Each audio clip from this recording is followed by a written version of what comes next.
I want to thank Mark Malone and CBS 2 for their displaying not only the marathon runners, elite runners, but most importantly, showcasing Chicago. We appreciate that. The over 10,000 volunteers, the communities, the block clubs, historical buildings. It's a display of what a city should be, respecting the past and always looking to the future. You know, I love running because it's like I can focus on a lot of different things. It's my meditation for myself, and I use it. I use running for all the things I do. You know, if I'm giving a motivational talk to a sales team, I can do my whole talk through my runs. If I'm thinking about family or business or whatever, it's a way of cleansing my body and my mind. You know, so people should really take the opportunity to explore running.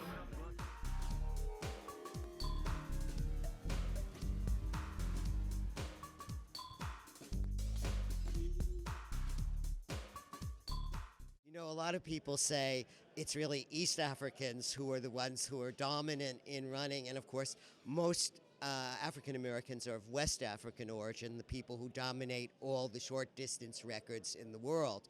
I think that nobody sits down and says, hey, we think there's a genetic reason why we shouldn't run, and I think nobody's sure of any such thing anyway. And if that were so, why would so many white people run? Because there'd be no point in running. I think the existing roster of races in each of the major cities in America does a lot to both raise awareness for running and participation in running. But I think at the recreation department level, we've got to create better access to running and track and field programs at the youngest possible ages. All over America, cities are building skate parks and other facilities that don't necessarily encourage aerobic activity. They do encourage activity, which is good, but not necessarily aerobic activity. We need to get our young people moving more, and young people, you know, of all shapes and sizes. And if there were running programs within recreation departments, I think we could introduce more people to a sport that they could participate in for a lifetime. I think there is a good number of African Americans who are involved in running right now. They do run the Chicago Marathon. I've seen quite a lot of them. I'm in the gym at the Y, and I do see, we do train. And by the way, I am an African American, even though I'm from Kenya, because we actually are in the same realm of things. I believe that being in America, I am of African descent, so there's really no disparity that I have to make myself so distinguished just because I'm from Kenya as such. So what needs to be really done is this sport could be incorporated into different curriculums, whether it's Chicago Park districts or at schools, so that when you're young, you can start training to run long distance.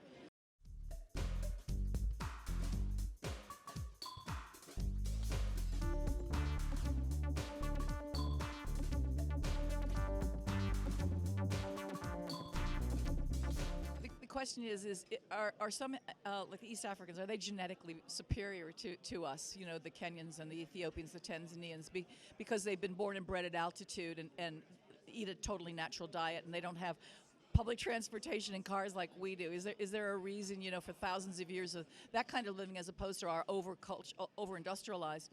You know, there may be some reasons for that. But in the United States, perhaps the reason is that traditionally, maybe the blacks in the United States, when they were first slaves, were really mostly captured, kidnapped, really, of course kidnapped, from West Africa. And West Africa are different culture entirely. They're not the runners and the hunters that the East Africans are. So perhaps when they came here, they were captured, they were kidnapped because they were big and fast and powerful. And so as we know, the black Africans in the United States have excelled on the track. There is nobody better in the sprints in the world than the American sprinters, up to 400 meters. They're fantastic. And so perhaps that may be the reason. Maybe they think that their sport is the sprints and not the long distance.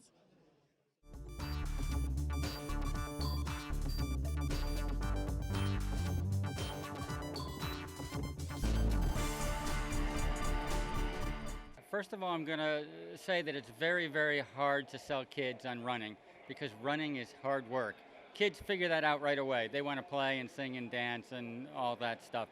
In the adult community, you've got a much better chance of selling it because adults understand the concept of work for success. And the work that you get from running leads to more success in how you feel, weight control, blood pressure, all of these things that are often particular problems for the African American community, but nothing is being done because they aren't participating enough at this point. You don't find in our community that often that people decide on running a marathon. A marathon is something that calls for extensive training for one particular race. And, you know, I don't really feel that it's enough excitement. You know, for Black Americans, we like sports that's a lot of participants, a lot of excitement, more than just one day. You know, it's like every week we play a basketball game, maybe 2 basketball games a week in a tournament or a school. And we have much more crowd interaction as opposed to running. You know, running is really an individual sport, whereas the sports that we participate in, that we love to participate in, basically team sports. And you know, I think that's one of the reasons why you just don't find a lot of Black Americans in long distance running, because it's just not enough excitement for them. You got to do.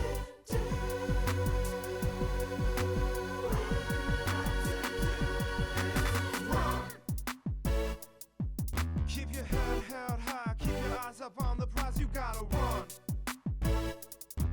Keep your pulse down low, all you got to do is go, you gotta run. You gotta catch your breath, you know that all you got to do.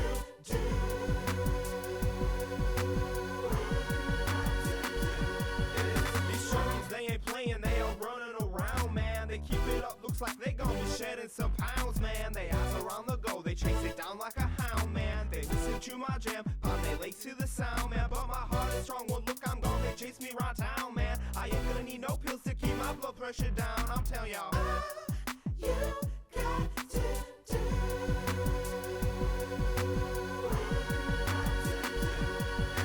Kenyans always bringing up the head of the pack. They going for the distance, they don't mess around with track. Those brothers don't ain't nothing, they ain't nothing but muscle. If you wanna roll with them, you best get ready to hustle. Cause it's 26 plus miles, they used to running hot. So you know they flying fast and shot down where it's not, they screaming. You got to do. All you gotta do, all you gotta do, all you gotta do is run. The most in New York and LA, but your town is where all my people party. These humans, they ain't no easy runners, they houses on fire. They hire the tiger when they says go train, it's no gain, no gain. If you're watching the race and you better not blink on my sister, you miss it. She faster than Joyce, she run across the water, but she doesn't sink. Oh no, ready to go, I to go water and I just can't say no. We roll, don't go too slow, come on with us, everyone knows. You got to do.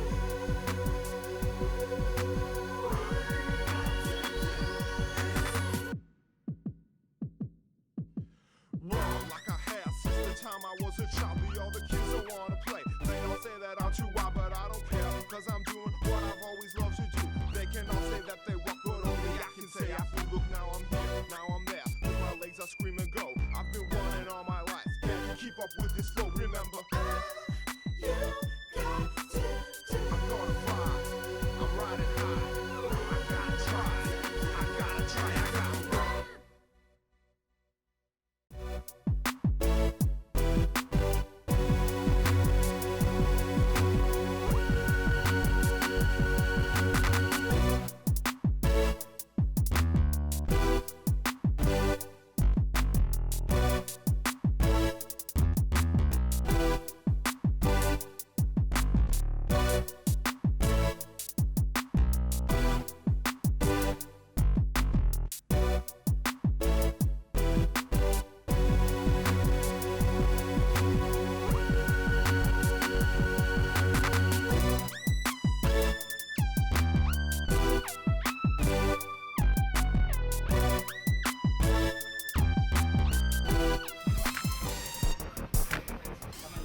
spent time with the Kenyans at the Grand Wilshire Hotel in downtown Los Angeles.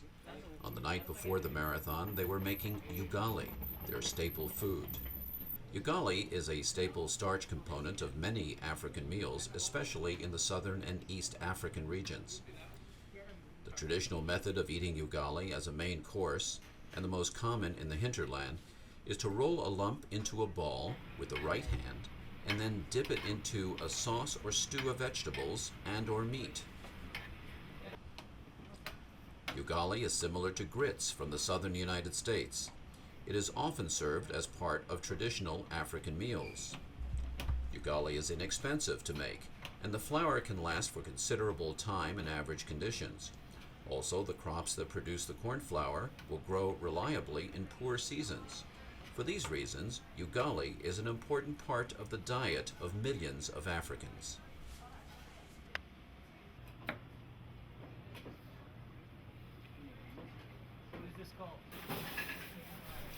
Is there a genetic difference among Black Americans and Africans? There seems to be some physiological difference in the body types of the East Coast Africans and West Coast Africans. Simply stated, the East Coast Africans, those from Ethiopia, Somalia, Kenya, Eritrea, Tanzania, versus the West Coast Africans, from Morocco, Cameroon, Nigeria, to some degree, the body types are different, the muscle fibers are different, slow versus fast twitch phenomena, and strength levels are different. Many have some notion of why East Coast Africans are typically long-distance runners, and West Coast Africans fare better in the short distances, like sprints. All seem to agree that training is a key ingredient for participation, and not region or national origin. The majority of Americans participate in marathon running for fitness and fun, not to compete as in sport competition or to win prizes. How do people get into distance running?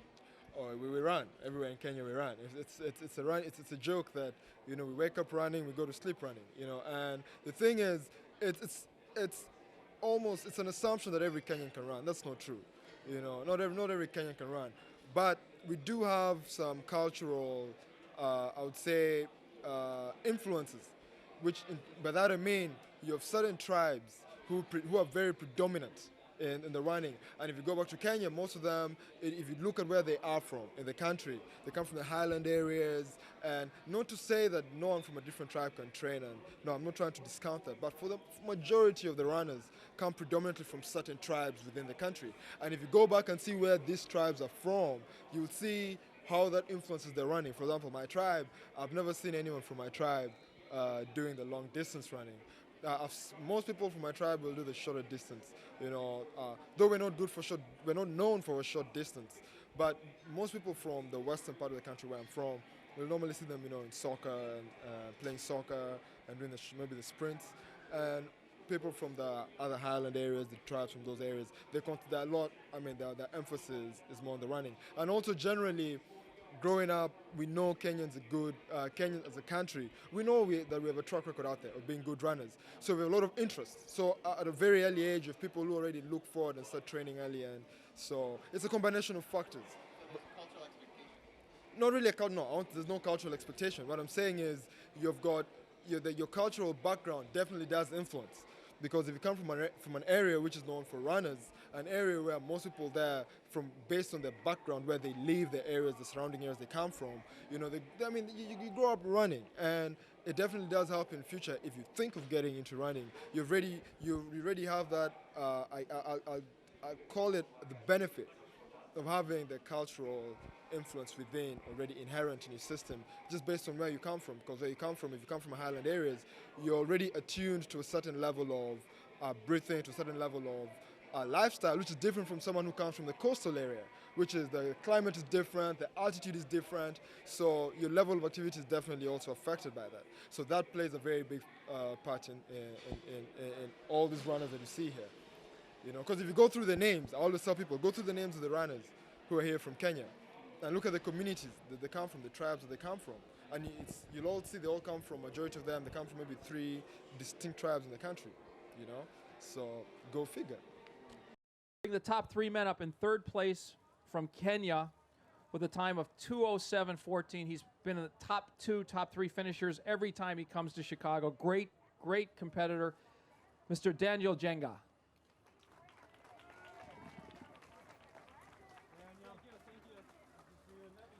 In second place with a time of 2:07:09, also from Kenya. He was a pacer last year. He stayed for the whole distance this year and finished second with a time of 2:07:09, Benjamin Mayo.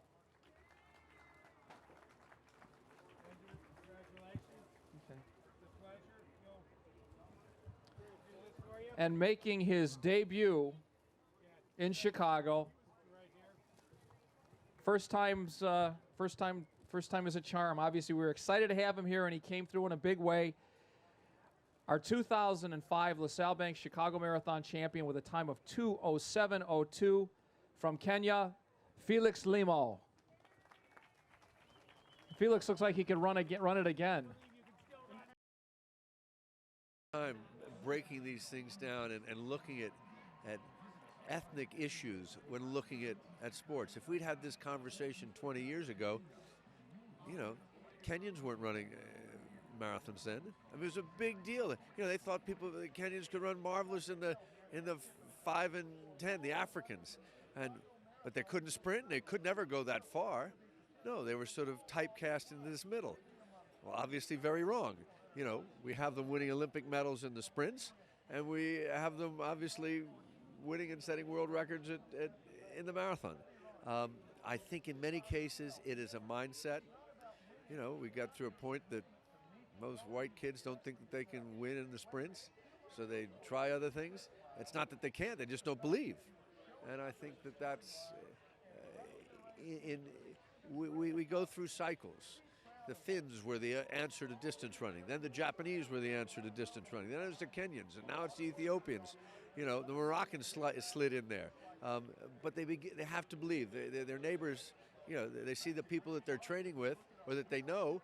My gosh, he's doing that? Well, I can do that. I know Black Americans like to run, and I'm encouraging them to have courage like any other person in the world.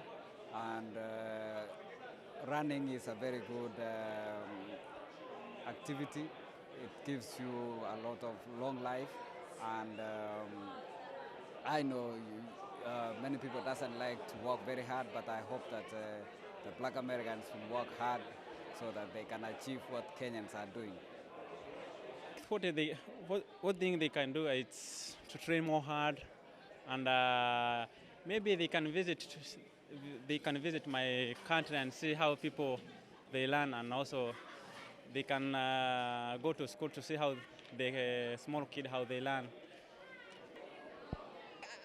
You know, I'd love to see more because you know, you look at some of the like the African nations, like the Ethiopian people and the Kenyan people. My gosh, they just dominate, you know, the marathon now. So I'd like to see more African Americans out there, and you know, I don't know what we could do to maybe get their participation levels up there, other than perhaps go into some of these, like at the Chicago Marathon, go into some of these, you know, Black African American neighborhoods and talk to the kids, and whether you're black or white, and get them excited about running, because that's the key, is getting the young people excited, and then they want to grow up and maybe try a marathon or get into running someday.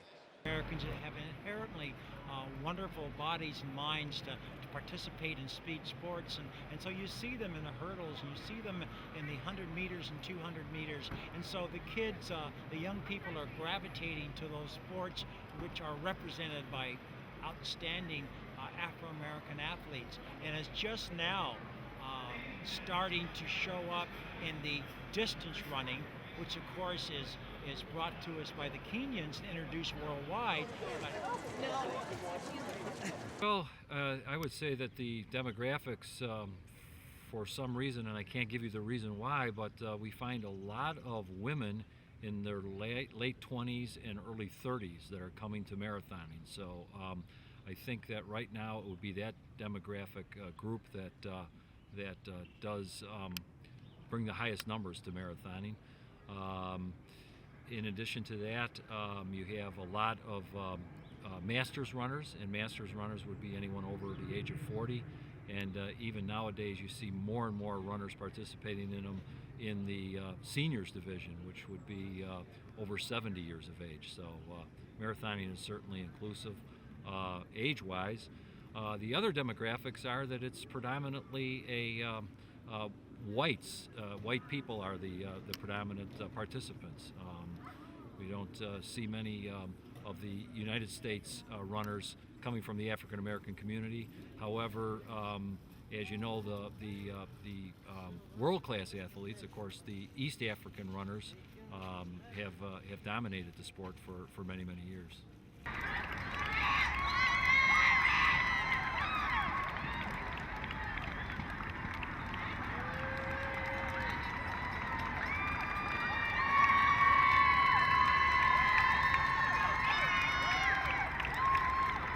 Kids who get into it were like me.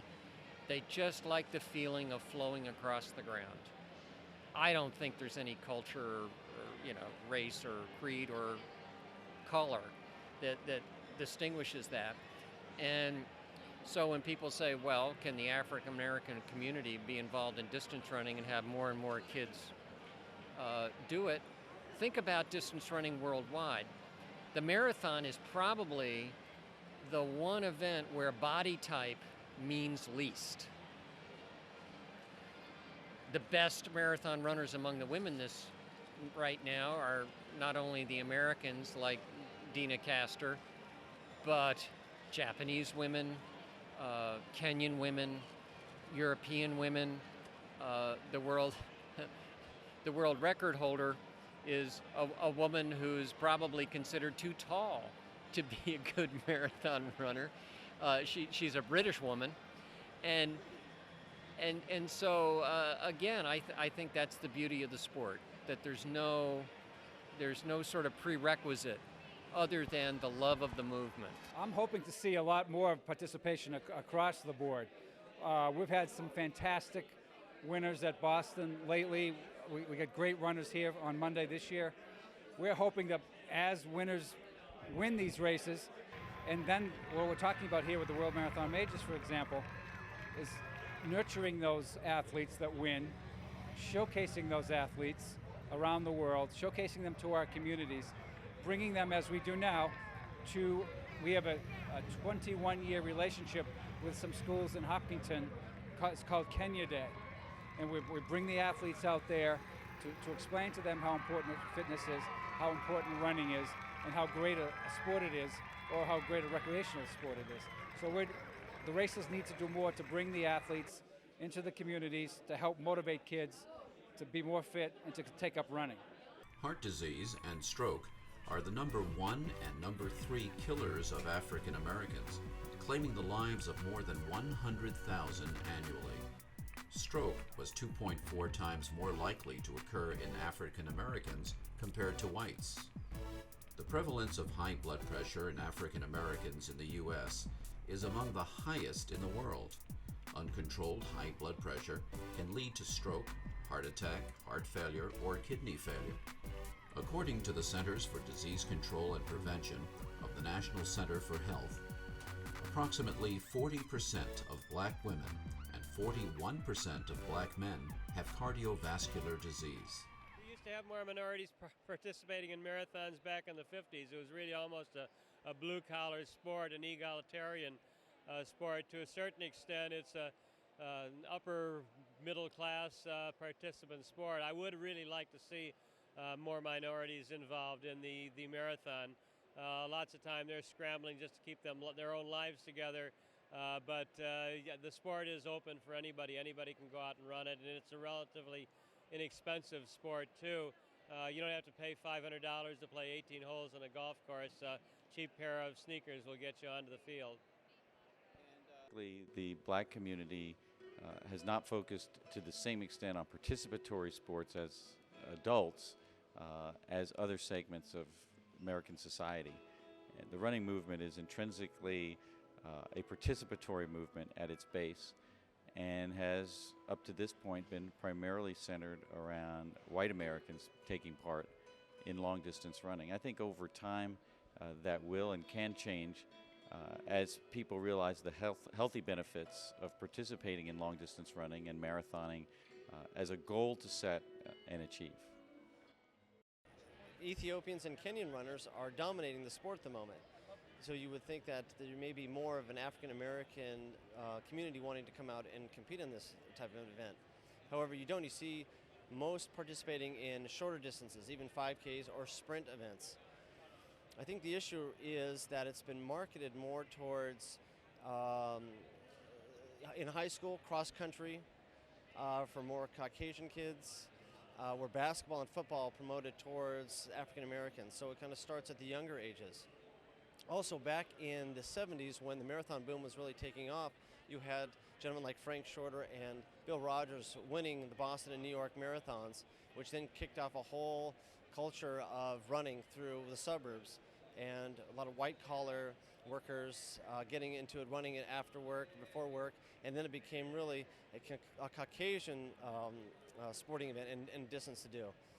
If I were addressing the issue of how do we get more African Americans involved in the marathon, I would start maybe with the issue of see who is running this sport now, who are winning, and celebrate the fact that the Kenyans are dominating the sport, and they've used it not only as a necessity of life in Kenya from village to village as transportation, but as a way to earn money to live. Diabetes is the 5th deadliest disease in the United States. It has no cure. African Americans are 1.6 times more likely to have diabetes than non-Latino whites.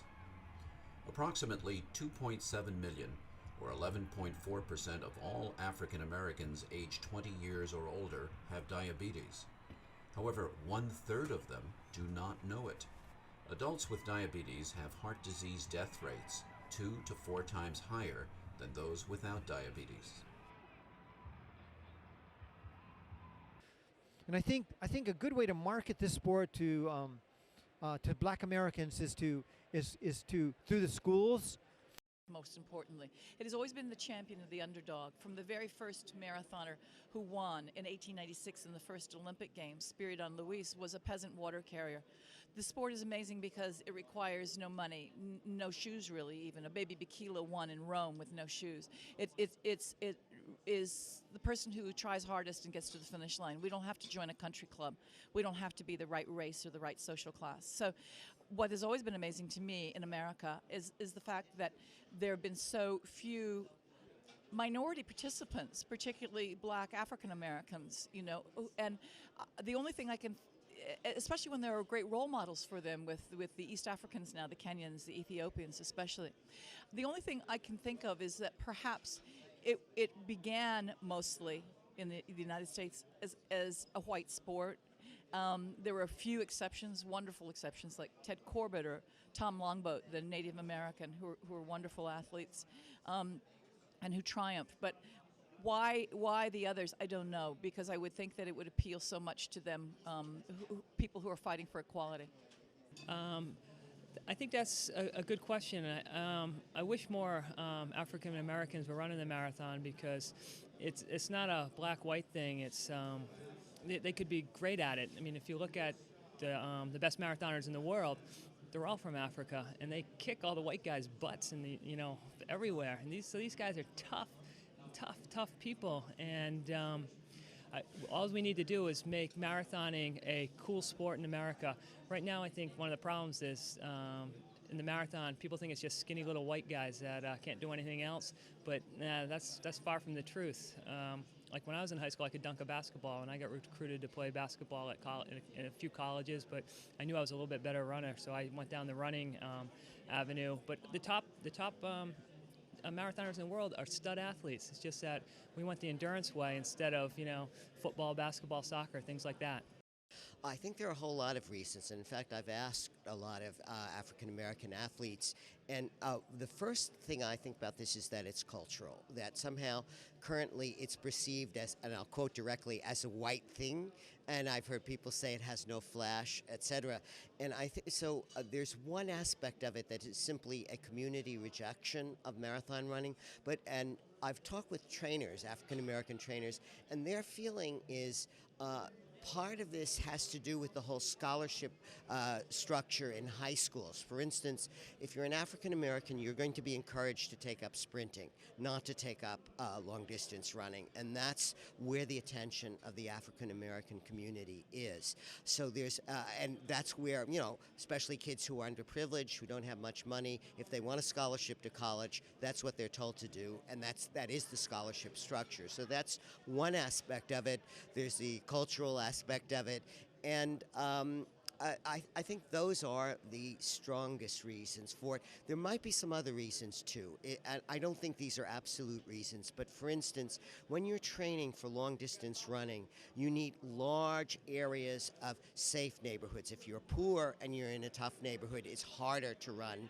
And also if you come into some of the white neighborhoods, people are still prejudiced, and it may inhibit runners under those circumstances. But I think the larger issue is really that it's never been to the African American community a goal in sports, whereas sprinting, all the shorter distance sports have always been very prestigious among Black Americans. I honestly don't know. I mean, I think Americans in general, you know, place things like football, baseball, basketball a lot higher than distance running, and you know, I know that. Even when I was a kid, I am a distance runner now, you know, professional distance runner now. When I was growing up, my dream wasn't to be a professional distance runner. It was to be, you know, when I was little, a quarterback or a pitcher for a baseball team or something like that. So I think that has a lot to do with it. I just haven't been exposed to it enough. I think they're very good at sprinting, and they stay with sprinting. Population is, but I would bet that certainly in the city, probably 1 million or 1.5 million African Americans. And may not, obviously not just from Africa themselves, from the Caribbean, of course. And we only see a small percentage of blacks running in our race, and not quite sure why. I was discussing and thinking about that, and I think it has to do with, you know, who the role models are. I mean, some people aspire to be great athletes. Some people aspire just to be athletes. And if you don't have a role model either in your ethnic group or your community, then, you know, you can't relate to it. Obviously, basketball has got tremendous role models. Track and field has the role models. Swimming doesn't, and so is very few blacks in swimming. And I think it's the same case with distance running. I think there's a definite increase in Hispanic and Latin American runners. There's definitely an increase there. I think there's a decrease in African American runners. I'm not sure why. I think there are many reasons for it. I think some of them are social, some are economic. Just, you know, the way people are brought up kind of reflects our society. You know, some people have more opportunities than others, and I think that maybe fewer of them are running than even maybe 20 years ago, because they're channeled more into sports where they see economic opportunity. Basketball, football, and baseball, not so much anymore. And I think they're being shortchanged because there are so many other sporting opportunities out there that they could be enjoying and excelling in, frankly. Well, I think there's been a very small trend in minority participation, not as much as we would all like it to be.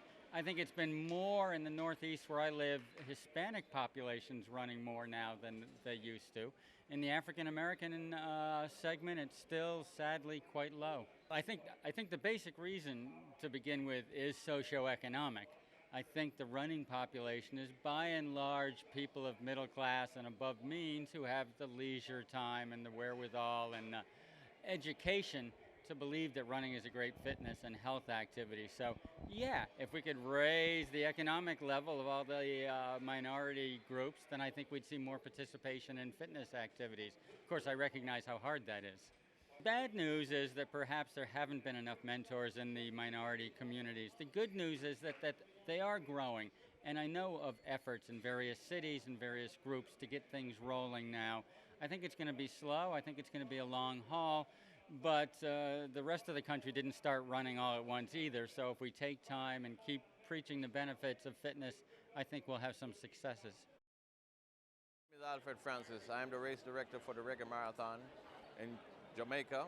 The Reggae Marathon is held on the first Saturday of every December in Negril, Jamaica. I must say it is a successful event, and I think it's the world's most exotic marathon. Our race is really diverse. We have a multiplicity of nationalities. People from all over the world, from Japan, Europe, Africa, the Caribbean, North and Central America, South America, who come to Reggae Marathon every year. I am particularly glad that we have spread our wings where the variation is concerned, because Jamaica is a wonderful country, and our motto is out of many one people. So we are glad that we are able to attract and embrace such a wide nationality of participants. This is our 5th year in Negril having the Reggae Marathon. I'm really excited to be here. Absolutely wonderful. It's the best. Glad to be here. It's a lot of fun. It's great. Black Americans are not a large grouping when it comes to distance running. I don't know if it's the economics of it, because you find that marathon runners fall in a certain economic strata. They have a lot of disposable income. I don't know how to compare the Black Americans within that structure, but I know that distance running is, in Jamaica, we are known as a sprinting country, and I know that there is a love through the healthy lifestyle window for distance running. So we are getting ourselves engaged in the marathon running, and we are promoting long distance running in Jamaica by having the Reggae Marathon as a sports tourism mechanism, and it has worked significantly. We have tried to impact where the Black American market is concerned, but we have no prejudice to who comes to our race. But the fact is that when you look at it, distance runners are Kenyans mainly, and they come from one region of Kenya, which borders on the Uganda. It's a tribe that lives both in Uganda and Kenya. Then you have the Ethiopians who dominate. So when you look at it as black people overall, you look at Nigeria. Nigeria doesn't produce distance runners. They produce sprinters just like Jamaica. So I don't think that black people on a whole like distance running when you look at it overall. So I think that it's something that we have to try to promote through the healthy lifestyle method, and show them the value of physical exercise and the focus of distance running and how it can impact on the quality of one life.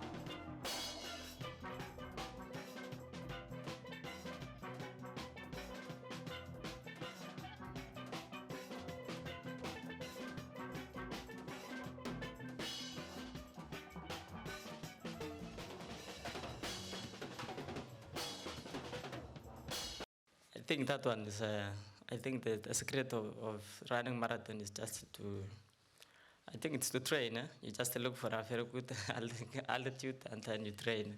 There's no other secrets about to run. It's only to add training, add working, commitments. I think that's all about to run, and discipline. Laban, do you have anything to add to that? Why, well, America, which is a nearly 300 million person population, Kenya has a 30 million person population, and yet most of the great distance runners are coming from East Africa.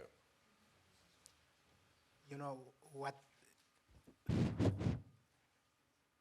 can't say anything because Chirono is already saying that I can say. But the best thing is it's to know how to about the food that you can eat. That's the best thing, and the training again. Because many people, they like to take they take all of any kind of food, and it is not special for the athlete. So you must select the food that you can eat, and you train very well, and you must be very serious in your training. That's all. Why don't we ask the Eastern European women are every bit, in many ways, as good as the East African men and women. Maybe Lubov. Lubov, why the Russian women have been so good in marathoning over the years? Is there an explanation that you can point to?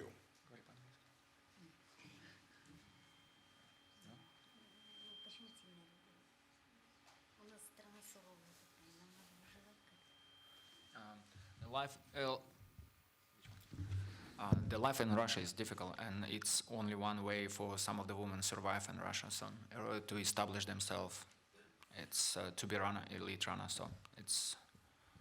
I think we see the pattern. Poor country, difficult life, bootstrap sport. Running's like boxing. You look at American immigration patterns and you see all the boxers coming from the different poor countries in Europe and championship boxers. Running's like boxing, a lot of training.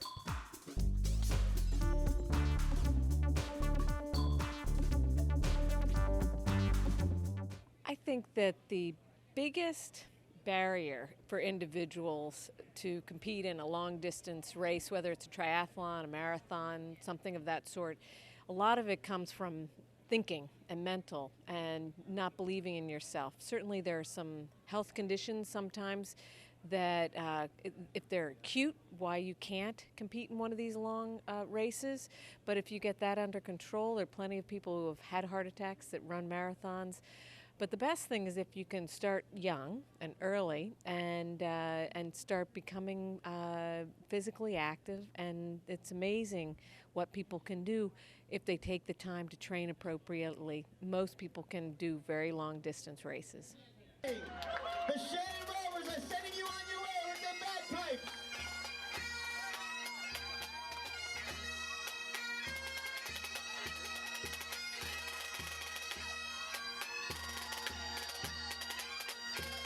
Myth, major myth.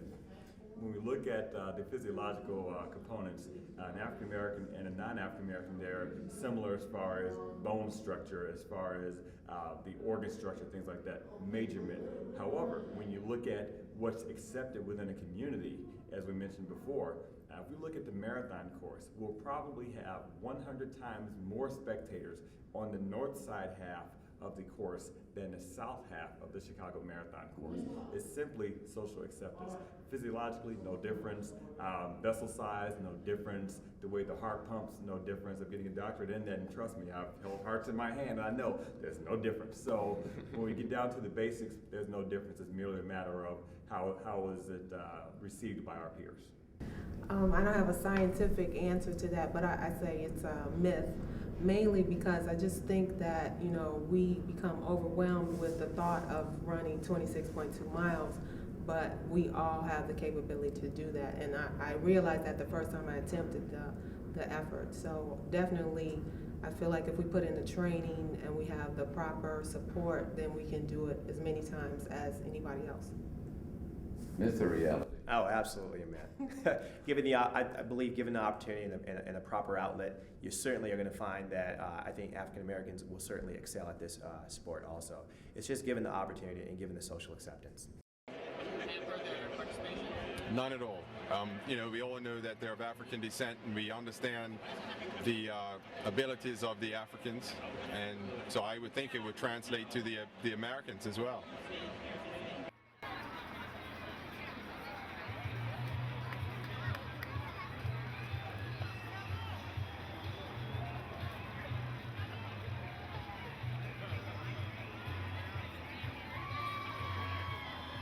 There are no physical limitations that stop any group from participating in marathons. Clearly, when you look at the world of competitive marathoning, many of the best athletes are people of color. And athletes of all races have succeeded at the very highest level, whether we're talking about championships or world records or setting the pace for the greatest in competition in the marathon. Well, you know, anyone that has heart disease or someone who's had a heart attack doesn't mean that their existence is confined to sitting around and pampering themselves. In fact, it's quite the opposite. People should be physically active, and that includes a regular exercise program. So if someone's interested in running, having heart disease doesn't necessarily preclude their participating in running. In many situations, they would be encouraged to do that. I have many patients, some of whom have had heart attacks or bypass surgery, that are active runners, some of them even marathon runners. I think it just requires a close follow-up with their doctor, periodic stress tests to make sure that things are okay, and that the running can be done in a safe fashion. Everyone always refers to, well, look what happened to Jim Fix. But I think in investigating the situation with Jim Fix, he was someone who felt that the running provided him all the treatment that he needed for his heart disease. And he really never followed with his physician and ignored that aspect of his care. So I think, you know, continued exercise and running is something that's okay for someone with heart disease and probably encouraged. Anybody can run long distance if they train for it. No one is put here to run long distance or short distance. You have to train whatever you do. And I think that if that goes along for Black Americans as well as white Americans. So it really doesn't make any difference who you are. You have to train. More of a mindset that when kids are raised here, if you're, say, Latino or white or whatever, you're the slow guy, therefore you're going to be running distance. On the other hand, when you're out there in those places that I mentioned, those people were thought of as endurance people, so therefore they go into the endurance sports such as 10,000 meters, 5,000 meters, marathon, and so forth. So it's more of a society mindset rather than actual physical ability or whatever you want to call it. So, I mean, I've always believed that we have the kids here that, whether they be Black, Latinos, and so forth, they should be able to do distance. Our program at Oak Park River Forest, we've had a lot of African American kids that have run distance for us and have done very well. But I think it, excuse me, I think it's more of a societal thing. The image of, yeah, if you're a Black kid and you're running distances, obviously you weren't gifted in terms of speed, in terms of having coordination and so forth and so on. And I think a lot of kids are embarrassed. Well, if I'm not good enough to be a sprinter, then I'm not good enough to run at all. But really, if people were to tap into that, into the Black runners, I think we would go back to being just as dominant, if not better, than the Africans, because we have, one, better facilities. Two, we have more ways than to support them in terms of furthering their distance careers.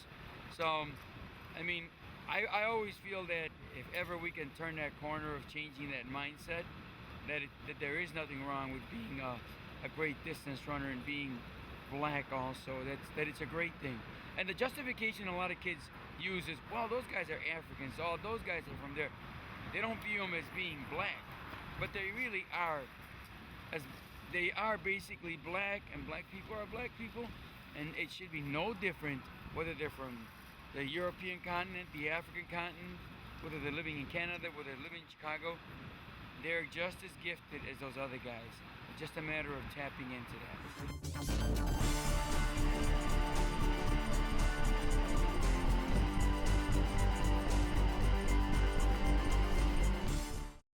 The Nike Run Hit Wonder, for example, we trained over on the South Side in Hyde Park. And we had a wonderful group. I mean, we had probably 80 or 90% of the 50 or 60 people there were from the African American community. They had a great time. That's the way it's going to have to be done. It's going to have to be done on a grassroots level. We're going to have to get out there into the community and express the kind of joy that everybody that's in the running community is feeling about running, and see if we can make it contagious.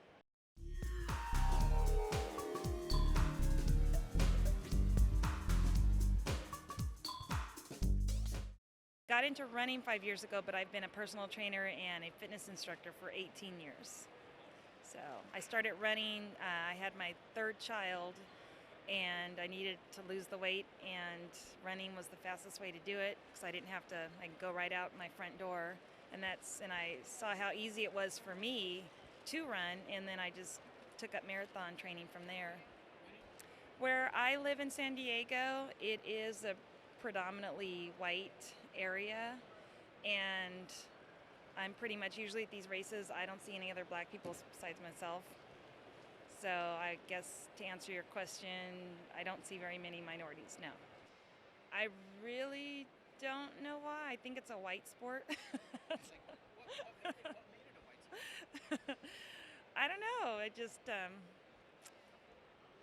you know what? I really don't know the answer to that question. It's kind of like tennis and golf. That's what I think of with running. I don't know. Running for me has pretty much, I can say it changed my life, and it has gotten to be a lifestyle. I, again, started running like 2 miles. Then I ran my first 10K run. I had so much fun that I was hooked on running right there because of the fitness benefits that I got from it. I was all happy about that. And, you know, a lot of people told me that I had really did good with that. So I got encouragement now coming from people that I know have been running for years. So I just felt that I would need to just keep coming out and just go to some different races and see what it was all about. I was hooked. Stress relief was gone. I mean, that was my stress reliever. I was getting in shape. I was just feeling a whole lot of small benefits from it.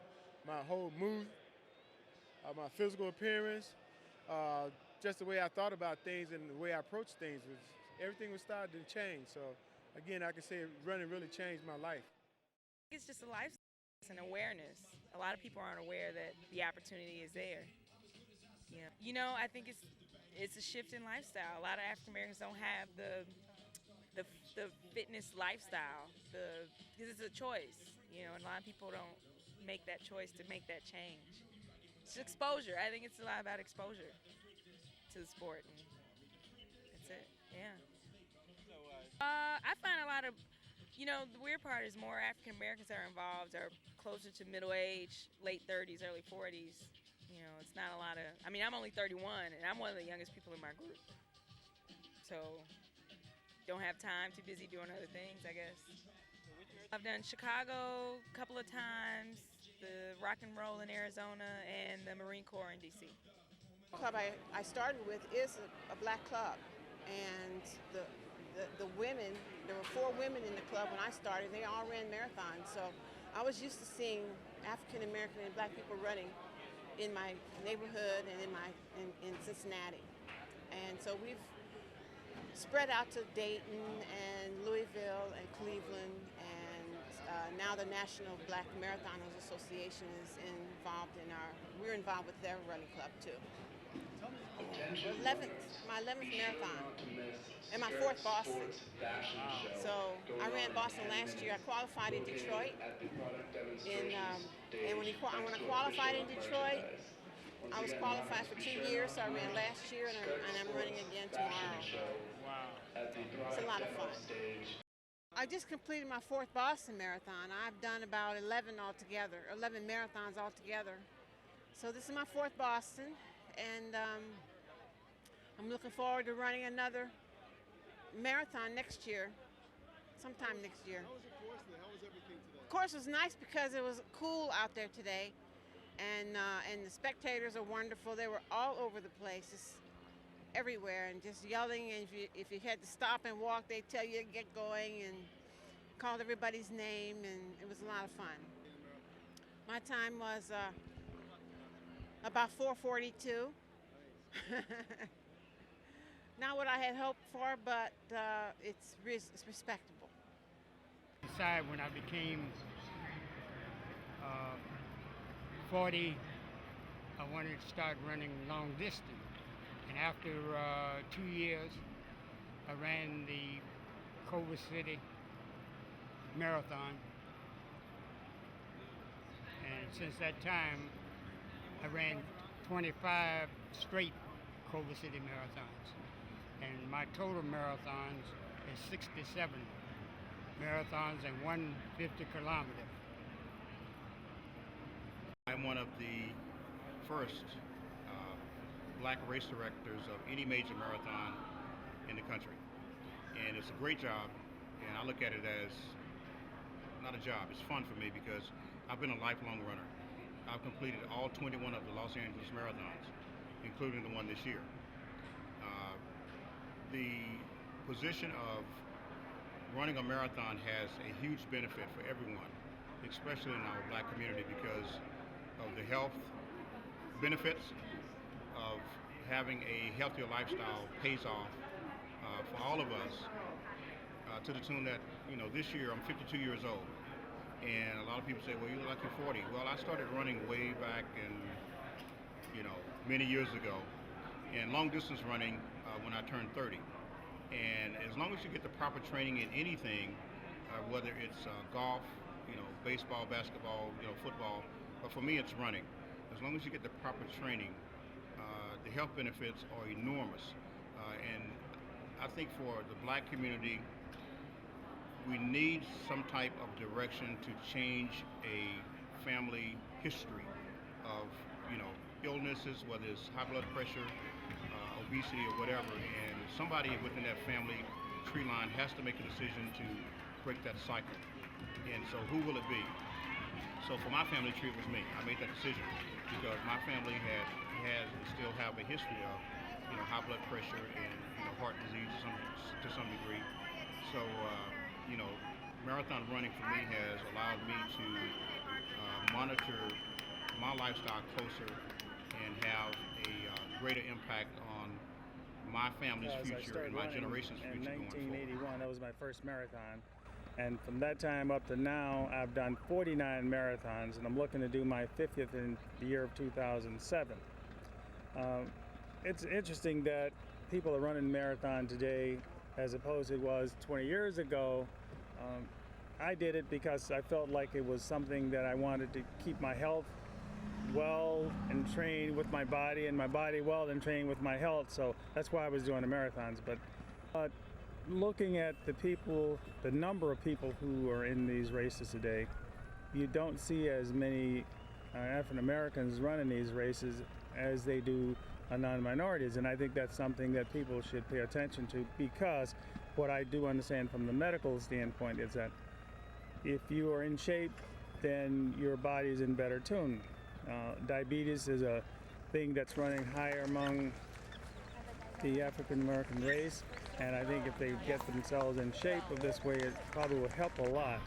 I'm an athlete all my life, basically a baseball player, basketball, tennis, but running was last.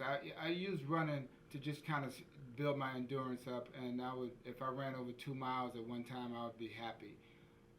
Never considered a marathon, never thought that was possible. I thought that was a different type of individual that did a marathon. I thought you had to be well trained and a runner for years and years and years. Then all of a sudden, it was brought to my attention that maybe I should try longer distances, and I said, well, fine, I'll try a 10K or I'll try half a marathon, and I really enjoyed it. One of my concerns as a runner was, what do I do for 4 hours? Can I entertain myself for 4 hours? Can I run for actually 4 hours? I just don't believe that athletes or people who participate in sports, black Americans anyway, just don't know what they would do for 4 hours. I mean, it's just a thought. Are we afraid to be by ourselves for 4 hours running a marathon? Do we think that our body may not hold up? Do we, do we think we're not built for marathons? I really don't know what it is, but after the first marathon I did was sub 4 hours. At that point, I felt that I could do this, and I enjoyed doing it, and it's something that I would do on and on and on. So now after 11 marathons, I feel pretty content that I can run a marathon. But running that first one brings up a lot of demons, and it brings up a lot of anxiety in a person, because you really don't know if you're going to make it. And perhaps that is one of the fears that we have, is that, can we really do this? Or are we afraid to attempt something that we never tried before? if they came and support the local marathons in their cities and see the impact what it brings, I think that would help. And just to see how fun it is, how positive it is for the city economically, as far as revenues bringing to the city to create new jobs, for the mayors and things like that. So I think in that aspect, I think it'd be awesome if people would take the time to just do research on what marathon's all about. I think they might end up liking it.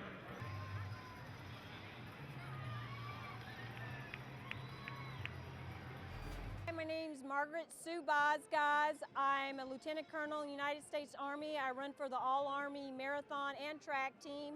I started running when I was 12. I'm 42 years old now. I started running the 400, 800, and up until 1998, I decided that I was going to run for San Francisco. Actually, what happened was I got transferred from Atlanta to San Francisco, and I joined an all-women's competitive team, and we had a 2-mile run for time trials, and out of maybe 80 females that participated, I came in first that day, and somebody said, hey, black folks don't run distance, what are you doing winning here? And I said, I think we do. I ran my first marathon in 1996 just to run it. But when I did go to San Francisco in 1998, somebody said that African Americans don't run distance, and I wanted to prove it wrong. I did some research, and at the time I was running all-Army track and field, which is, what they do is they get the top runners around the world that's in the military to represent their team. They take the top 4. And I decided I wanted to train after she told me that African Americans don't run distance, don't run marathons, I decided that I was going to run a marathon and I was going to try to qualify for the All-Army team. I did, and when I qualified, I went to the World Games, came in 10th place in 1998 in Croatia. Ever since that, I tried to qualify for the Olympic time trials. This is my 50th marathon, thank you very much. And I've always tried to qualify for Olympic time trials. You have to run 250, I run it 3 hours. It's very difficult for me because I am a Lieutenant Colonel in the United States Army. They don't give you extra time to train. You gotta wake up early by yourself at 4 o'clock and get out there and do the training. Then you gotta prepare and you gotta go to work, and your work lasts from anywhere from 7:30 or earlier, depending on what the mission is. And I'm going to tell you right now, I work for Plans Officer for General Henry, who everybody knows from Katrina. And it's very difficult because when mission calls, you have to work. And it's hard to balance life and marathon running and family life as well. Let's see, I also coach. I have a business, Fit to Run Long, and I focus on African Americans running the distance. And I have several sisters and brothers that run on our team, and a lot of them run marathons. Also I manage Africans, actually, Kenyans, that are my friends. And what I do is, we try to promote, we really do, we try to promote women and men, sisters and brothers. And I really get a high when I go out there and you don't see too many of us running marathons and somebody's on the sideline saying, go my sister, go my sister. I'm like, yeah. And I can tell you, when I tried to qualify for the Olympic time trials at the Marine Corps Marathon, I was right up there. I had to run a 3-hour or 250. I was trying to run a 250, and I was one of the top 3 at the Marine Corps at that time.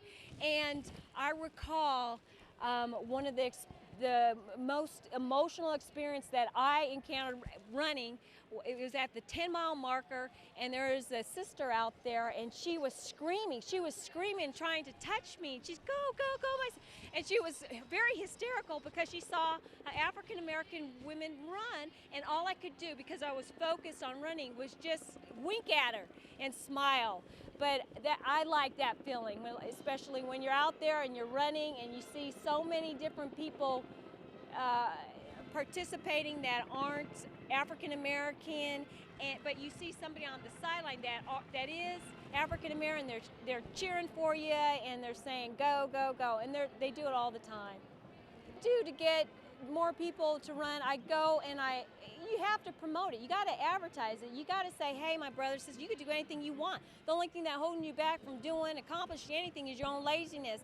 And what I do is I start a program and I show it. I prove it to them. I start them. I don't roll them out of bed and say, hey, you're going to run a marathon. You're going to run 10 miles. What I do is I tell them we're going to start from scratch, and I'm like as if they were in kindergarten. And what I do is I design a program, a walk-run program, and then every week, every month, they get stronger and stronger. Their confidence level gets up, and then I focus on a 5K.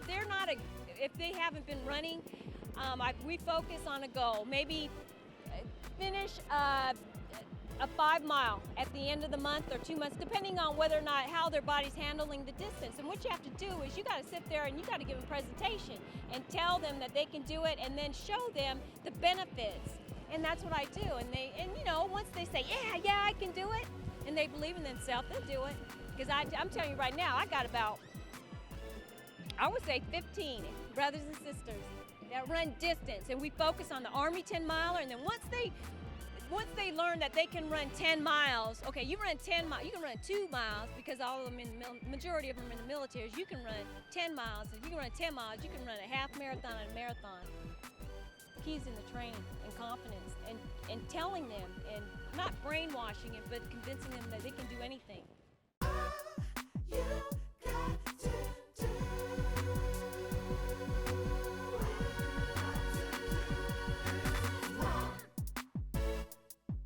Keep your head held high, keep your eyes up on the prize, you gotta run. Keep your pulse down low, all you got to do is go, you gotta run. You gotta catch your breath, you know that all you got to do.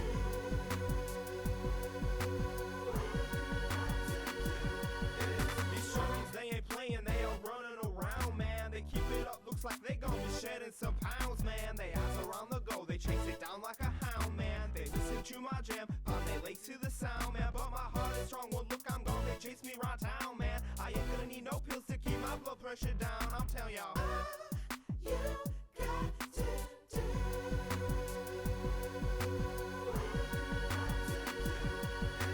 Kenyans always bringing up the head of the pack.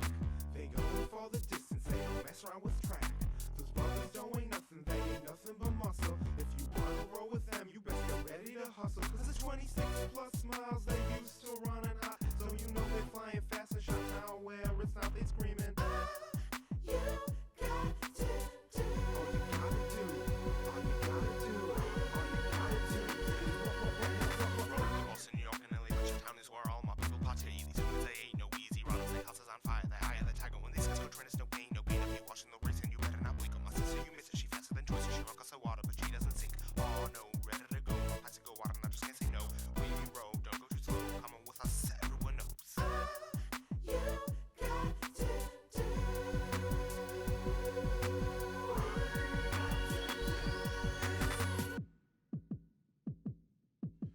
Run like I have since the time I was a child. We all the kids don't wanna play. They don't say that I'm too wild, but I don't care, cause I'm doing what I've always loved to do. They can all say that they walk, but only I can say I feel. Look, now I'm here, now I'm there. With my legs I scream and go. I've been running all my life. Can you keep up with this flow? Remember, you got to do. I'm gonna fly, I'm riding high. I gotta try, I gotta try, I gotta run.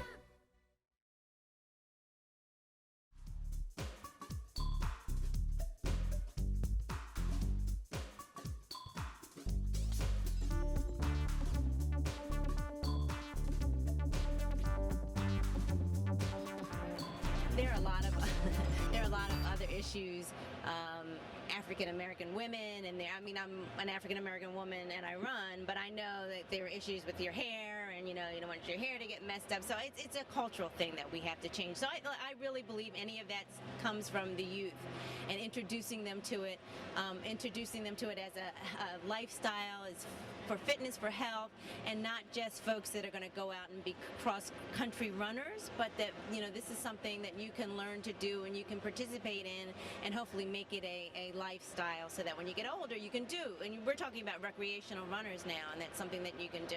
So I think supporting youth programs is the way to introduce it to more folks and get more folks involved. There's just not a lot of opportunity for young African American children right now to participate.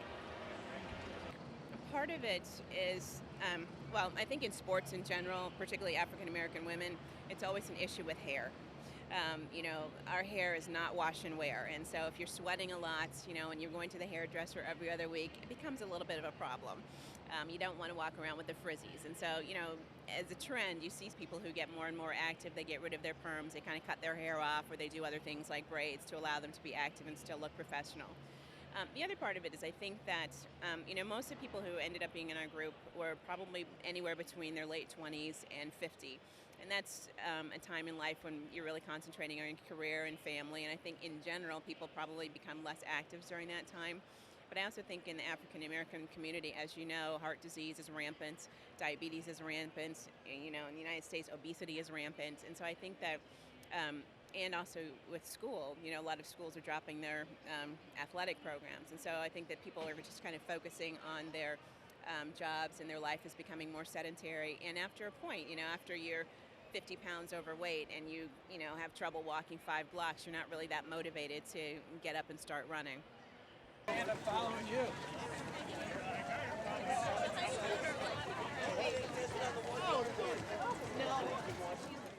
African American ideal of beauty with regards to women many times includes a requirement with regards to size. A skinny African American woman in some communities is not seen as attractive, or as attractive, if you will, as one who has meat on her bones. Many times the supermodel type frame is seen as unattractive in the African American community because they don't have the curves that are seen as desirable. So I've had many runners who've come in the past and said that their significant others, their male friends, husbands or otherwise, have complained about the fact that they've lost so much weight while running, and their proportions, i.e. their hips and their buttocks, have changed size. So sometimes there's a social pressure from your significant other not to lose weight. Part two is that when you do look at these social groups within the community, as Alex mentioned before, we'll have hundreds of people who will come out for a basketball game. But if you have a 5K in the same community, you'll have less than 20 or 30 parents to come out. At the Chicago Marathon, I would dare say that less than 0.1% of the spectators out there are African American along the entire course. So that being the case, if there isn't the support, and if there isn't the acceptance within your community, you're going to stray away from a sport such as endurance running, because it does take up your time. And if you are receiving negative peer pressure, you want to simply avoid that, even though there may have been positive health effects by making that change.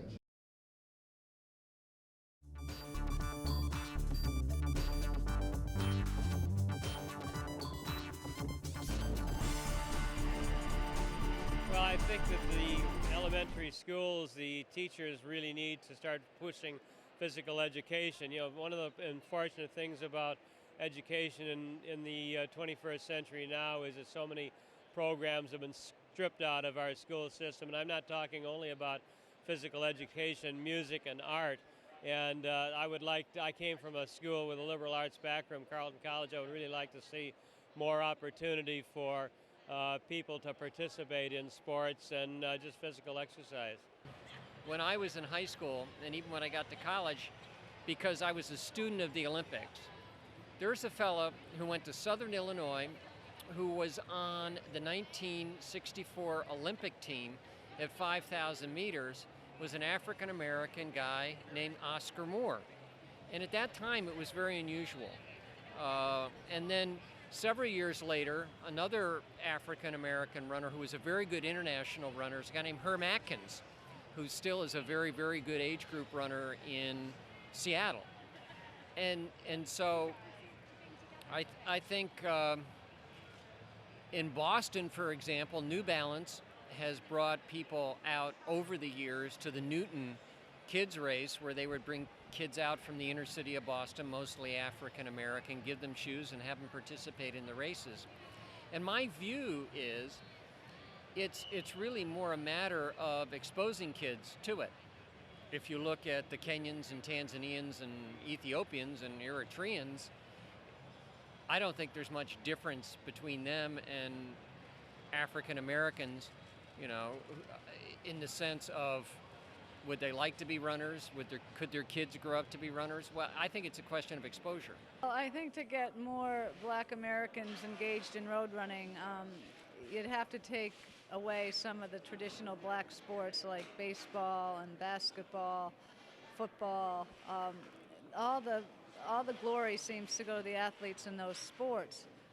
When Black Americans think of distance running, they might think of the African nations, but not necessarily the United States.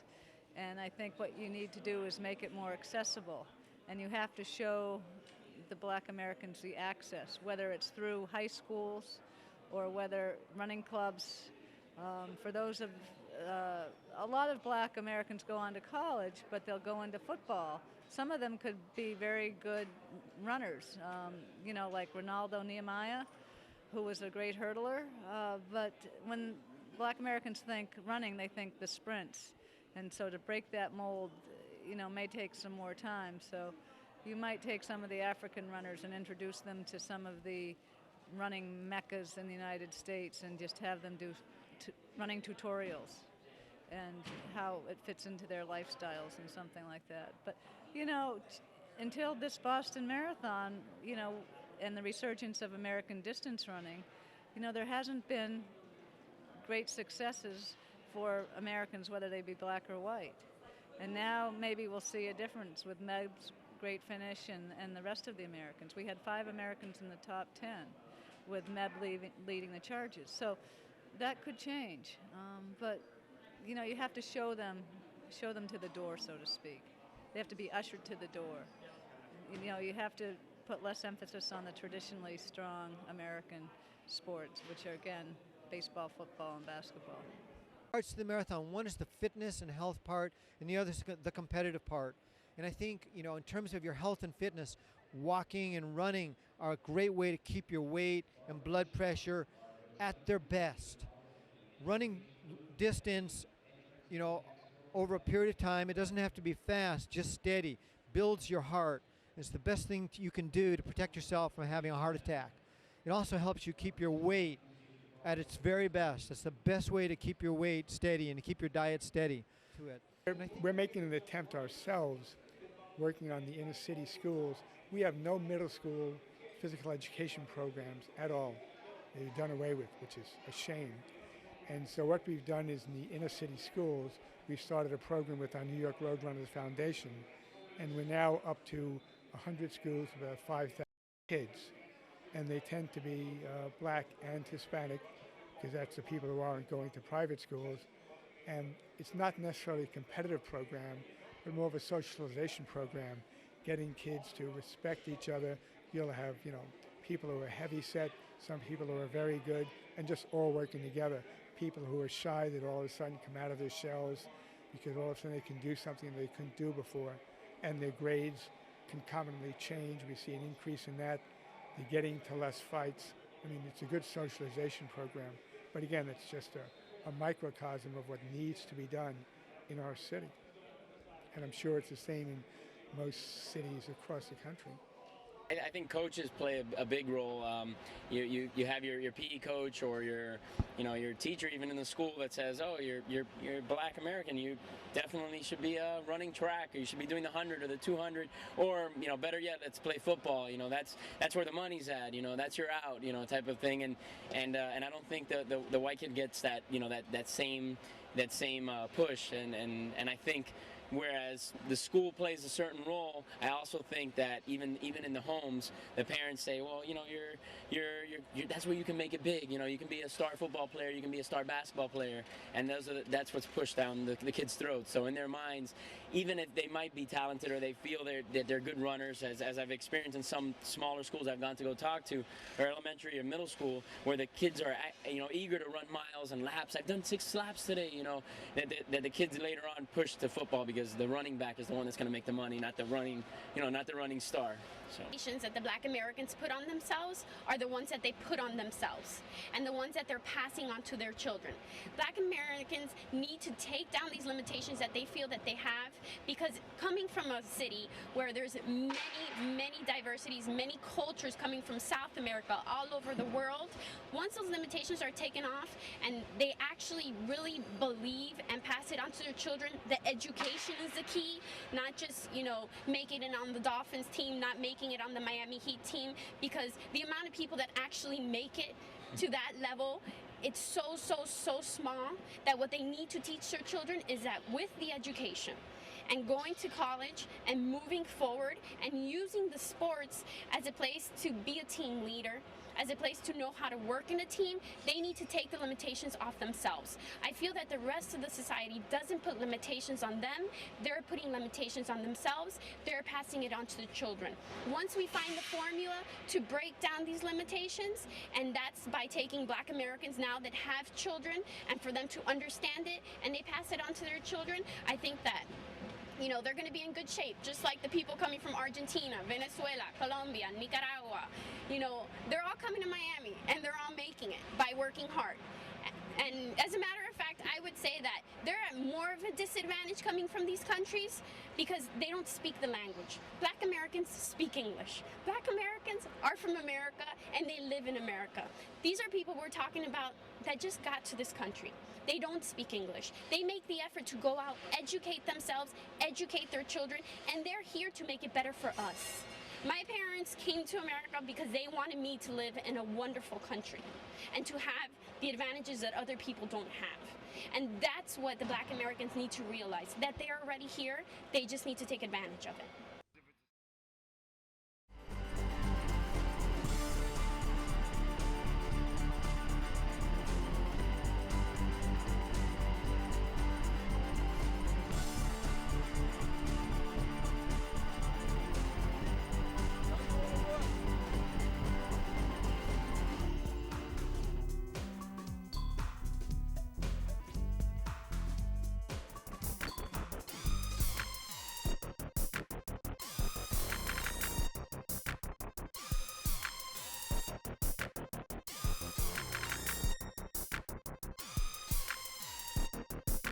In order to immediately go away from the program as we had it, someone tried to drill into me in the Army many years ago, whenever something changes, make a rapid assessment of the situation and do what you need to do, mister. Now, we were going to make a presentation. The ordinance hadn't arrived, but now it has. So, Major Freeman, I'd like it if you would come up here, and we will present to you your number for Monday. Guy, you want to get up here and get in the picture so it looks good? Thank you.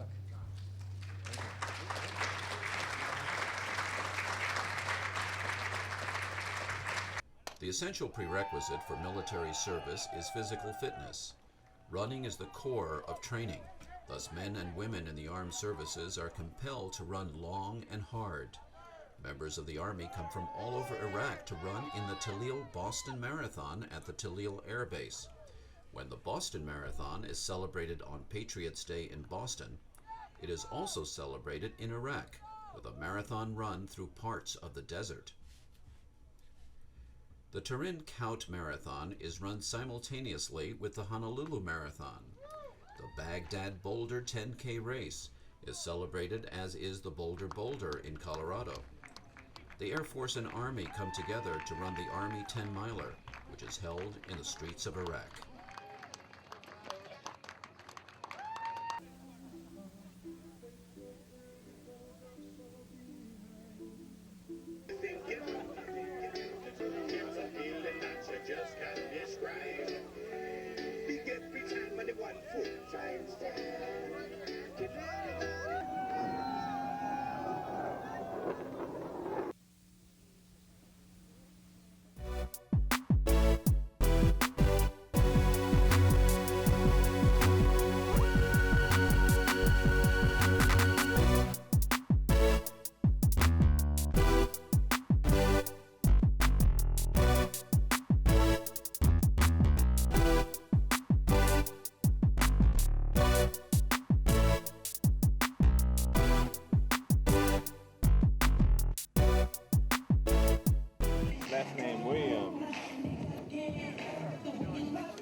Take 4 pins over there, 545. Paul.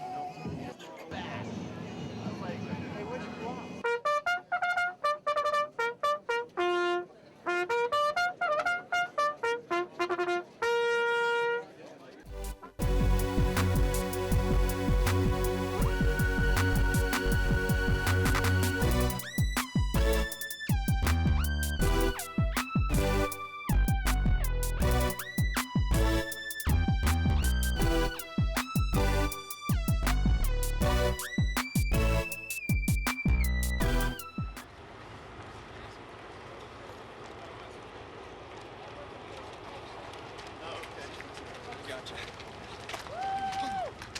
Come on out.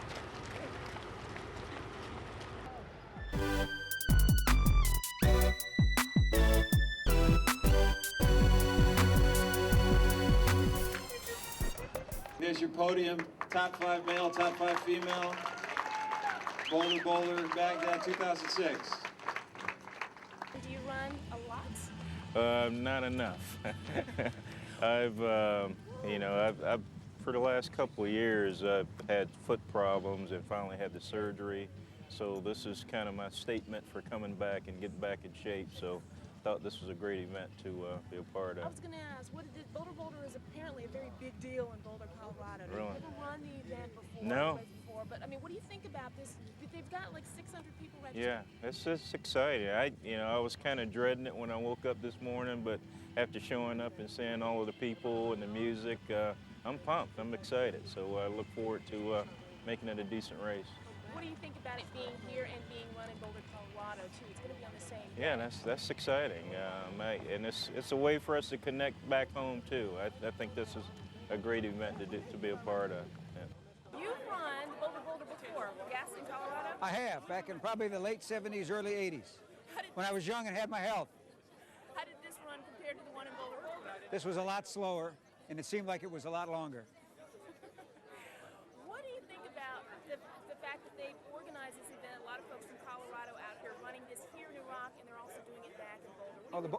The Boulder Boulder is a great race, and for the people of Boulder, Colorado, to help sponsor this out here for us on Memorial Day, I think it's a really great thing. And also gives us the opportunity to thank the magnificent men and women of the armed forces that are out here today in Iraq, helping the Iraqi people build a better life. What do you think about the soldiers out here who actually ran in this heat? I can't believe how hot it is. It's evident by how much you're sweating. It was hot, there's no question about it, but the soldiers are in great shape, and they left me in the dust.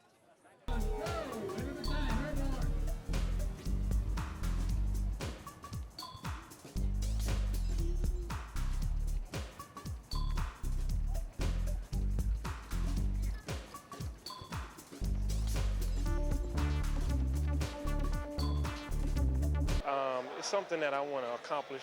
I've never done a marathon. I want to do a marathon, and that's a big thing in my life. I've never done a marathon. I never thought I could do it, but I'm trying to accomplish it tomorrow. Do you expect to be able to get the chance to do something like this during your tour? No, never. How'd you find out about the marathon? I came down here, posted up, had word of mouth really, by word of mouth. And how did you end up being able to make it down here for the tour? It was by accident, but I got here though. So you ended up running a convoy down here? I flew down here from Washington. Then from Washington, I went to Balad. Balad brought me here. All right. And how do you feel about having competitions like this in Iraq? I think it's a great morale booster. Good morning. My name is Miranda Raouf. I am an assistant principal at Manual Arts High School. With Students Run LA, I am their leader. This is the only program with Students Run LA where you have under 18-year-olds running the Los Angeles Marathon or running a marathon. The program has been in inception for more than 15 years. Over 2,500 kids run the marathon every year here in Los Angeles. You have high schools, junior high schools, they're teacher leaders. You also have chaperones and other facilitators who help with the program. Students Run LA program got started with about 3 men who were very, very interested in making sure that students got more than just a high school diploma. They wanted to give them some goal-setting ideas, give them discipline, and then to look at those students at risk to make sure that people knew they could do it.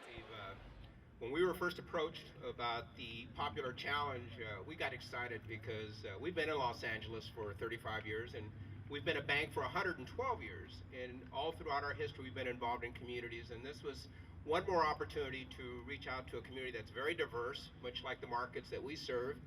And we're excited about being part of Los Angeles and being part of the LA Marathon. Next up, a man who I'm not sure when he launched this event in 1986 realized that we'd be celebrating his child's 21st birthday, but he's a proud father with very, very good reason. President of the City of Los Angeles Marathon, Dr. William Burton, with his Irish Clover. Hi, Bill. Thanks, Tony. If I was a student at Manual Arts and I was the first one from Manual Arts to finish, I want a week out of class. Forget the breakfast thing. I'd like to welcome everybody to the 21st year of this event. I just can't imagine that I was only 15 when I started this event, and it just seems like yesterday. Students Run LA has become an integral part of my life, and for good reason. When you take the kids that run this event and see how they train and how they give up their time, they do not even know what the historical statistic is for their completion rate at high school and for their entry into college. But it's staggering.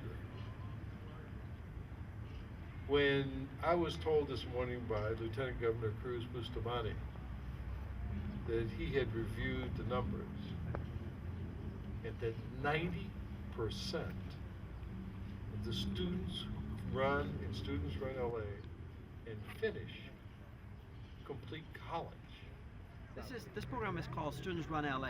And Students Run LA do actually several events, but the biggest event is of course the LA Marathon. So we get involved in 5Ks, 10Ks, half marathons, etc. And it's sort of a kind of like a club, but it's a very large club, and you have very motivated students that learn all about what it takes to put that together. And as you can imagine, it takes commitment and dedication, not only on the part of students, but also on the part of the folks who are supporting it. You know, it's something when you start something in life, a lot of the students here are learning about not only about desire, and we talked about ganas, and we talked about how you have to train, and one of the young athletes said, you know, I'm not training just to not finish, I'm going to finish.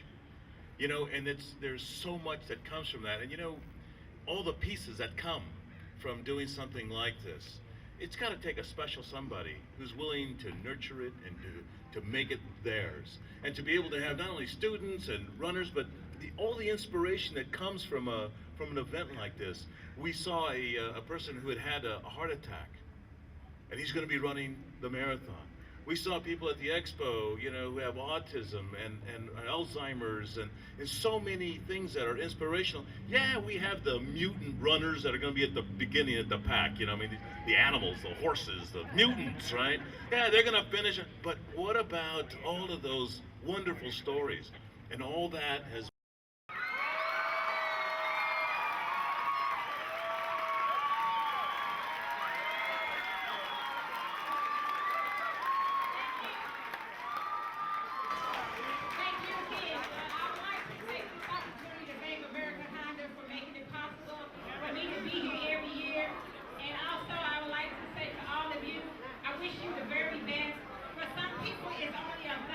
About doing the marathon, but what you all have been able to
Thank you. This is my team. They're from Porterville, California. Look at that right there. Star David, check out this. We're both Jewish. Are you Jewish? Okay, you heard it. Guys, are you ready? Keep up with me. Okay? Keep moving. Don't let me down. Ready? Here we go. On your marks, you set. Let's go. Let's go. By acclamation, Michael Jordan is the greatest basketball player of all time. His popularity, influence, and charisma redefined what a superstar could be called in any sport. We asked several people, if Michael Jordan made an announcement that he was going to run a marathon, how many African Americans do you think would come out and run a marathon? If Michael Jordan decided to run a marathon, that would be amazing, because I think our sport of running marathons or long distance races would increase immensely. I mean, we would have people who never ever dreamed of running would come out and try it because Michael said this is the thing to do. And Michael has a following. Even people playing basketball who probably never dribbled a ball before until they became an adult. So if Michael decides to do a marathon, I think we would have a huge following. People would start trying to run marathons. They would try to read get a lot of information regarding marathons, how to train for them, what areas to run in, what races to run in, what coaches to train with, and who's Michael using. And also, all the running gear, the sales would pick up, in addition to races, entries into races. If a celebrity like a Michael Jordan or LeBron James were to run a marathon, do you think that would help to increase running participation within the African American community? I think having Michael Jordan or LeBron James or any Black American stars, I think that will definitely attract more Black Americans to come and run. And I think it's our part also to do some of to give them more information, more health interest that you can get out of running, and that way we can attract more. Great. And to go on the shot clock, Michael. Michael. I would like Michael Jordan to come run the ING New York City Marathon. If Michael Jordan ran New York, or ran Chicago, or ran Boston, or ran Berlin, or ran London, it would be huge, huge. You can't understate the power of celebrity, particularly in the United States. We're a star culture, and the more leaders that can come out and show what they're made of, the more kids they're going to inspire to get healthier and fitter. Michael Jordan, he's got a lot of influence. I'd say that he and Oprah Winfrey, everybody, I tell a lot of my runners, and women, not just African American too, hey, Oprah Winfrey ran a marathon, I know you can, and she's got a lot of influence. I'm sure he does too.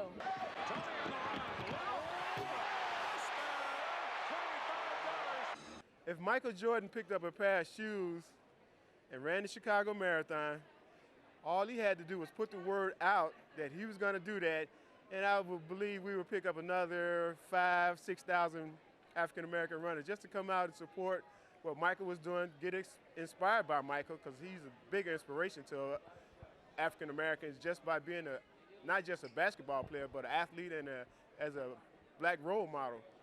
So Michael Jordan can pull him out there, and I would see if I can run right beside him, see if maybe that I can inspire some more to come out at the same time. How many people would be motivated by the participation of Michael Jordan in a major city marathon? But I think it's safe to say, given the impact that P. Diddy and Oprah had on awareness of marathon running, on the healthy benefits of marathon running and training, that if Michael Jordan were to announce that he was going to run the LaSalle Banks Chicago Marathon, it really would invigorate whole new populations, young people, African Americans, and all Americans to not only pay attention to his quest to complete a marathon, but to be motivated by his commitment to fitness. Well, that would be interesting. I think that they would turn out definitely because but here's an example like P. Diddy. Who could be a bigger star than P. Diddy? And did he bring out thousands and thousands of African Americans? No, he didn't. But he sure brought them out to cheer along the route.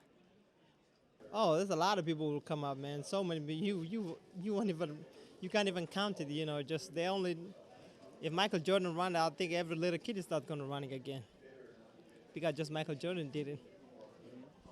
If Michael Jordan or Tiger Woods or somebody wanted to run the LaSalle Bank Chicago Marathon, I bet thousands upon thousands of more African Americans would be signing up and doing it next year, because all of a sudden it would be cool, because these guys are cool stud athletes and everybody loves them. I mean, they transcend race. Tiger Woods and Michael, they're just on it, man. They're the man. I look up to those guys, and if I could play basketball with Michael, I might not be running the marathon, but if he did do it, there'd be thousands and thousands of more African Americans in the race. I think Michael Jordan would make a lot of people start thinking about running for the marathon. So remember this, what inspired especially Kenyans to start running long distance was a gentleman by the name of Kipchoge Keino, who in the 60s, one of the Olympics in the 60s, actually managed to not only set a record, but he raised a lot of hopes for a lot of people in Kenya. So I believe that there just needs to be one African American who can win a marathon, and you'll see how many African Americans will do very well in marathon.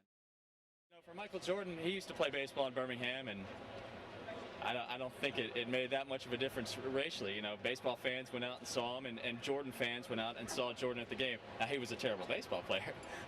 But, I think, for example, if Oprah came to Birmingham and ran, yeah, that would I would definitely bring a lot of women out. It might bring a lot more black women, but I certainly think it would have an impact. I don't necessarily think that it would have an immediate impact. I think someone from younger generation may have a greater impact. Somebody like P. Diddy continuing to do the same thing he did in the ING New York City Marathon, maybe doing that in Chicago. I think that's a great example.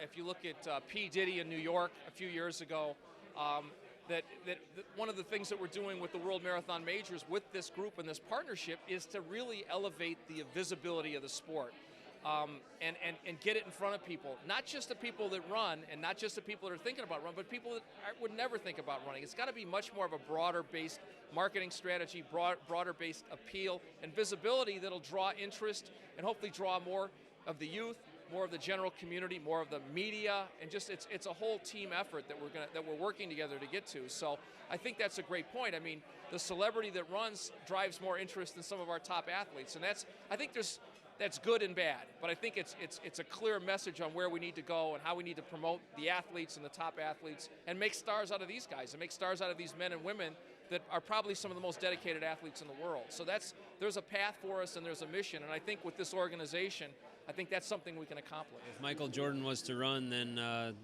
I would imagine it would, boost marathon participation. You can see like when Oprah or P. Diddy or any of the big stars like Lance Armstrong, anybody like that runs a marathon, it stirs up a lot more interest. So I think it's they probably get more attention than even the top Kenyan guys. I think Michael Jordan running the marathon is going to make people want to run a marathon. I think if Michael Jordan were to, start sponsoring youth groups that run marathons, at one time Michael Jordan in a marathon isn't going to convince African Americans that they're going to run out and jump out and run a marathon. I think though if there is an African American who won a marathon and got a contract with Nike or somebody and was all over the television, then maybe that whole idea would kind of change a little bit. Kind of like Lance Armstrong in cycling. But I don't think Michael Jordan running one marathon is going to make all African Americans turn around and say, okay, I'm going to run a marathon. Even kids, I don't know. Olympic silver medalist Mev Keflezighi, who finished second last year here in New York. He will try once again to become the first American man since Alberto Salazar 23 years ago to win this race. And he'll be trying to do it against a tough men's field that includes defending champion Hendrik Ramal of South Africa, the world record holder in the marathon, Kenya's Paul Tergat. Mev Keflezighi As the 2004 Olympic silver medal winner in the marathon, 70 days later, Meb would stun the track and field world again by finishing second in the prestigious ING New York City Marathon. Meb is the Michael Jordan of running. A silver medalist in Athens from the United States, Meb Keflezighi.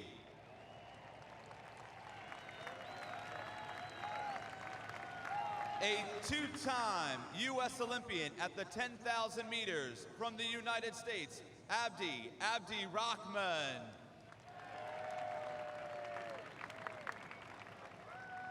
Last year's ING New York City Marathon champion from South Africa, Hendrik Ramala. Reigning Boston Marathon champion from Ethiopia, Halu Negusi. Current world record holder from Kenya, Paul Tergat. Good luck to all our athletes. 2004, Meb Keflezighi finished second in the Olympic Marathon and second in the ING New York City Marathon. Meb, what will it take to win it all this year? A lot of patience. It's been a tough year for me, but I'm here in New York. I'd like to thank you for the ING New York Marathon for bringing it. It's a beautiful day here and hopefully a good show. How's your thigh that you injured in August at the World Championships? It's good right now, and there's been a lot of teams that working in Tampa, San Diego, and Mammoth Lakes. Hey, I've done the best that I can to get ready for this with Coach Larson. The rest is up to God. Meb, good luck. Thank you. So Meb looks to become the first American to win the ING New York City Marathon since Alberto Salazar completed his three-peat in 1982. Right now, race.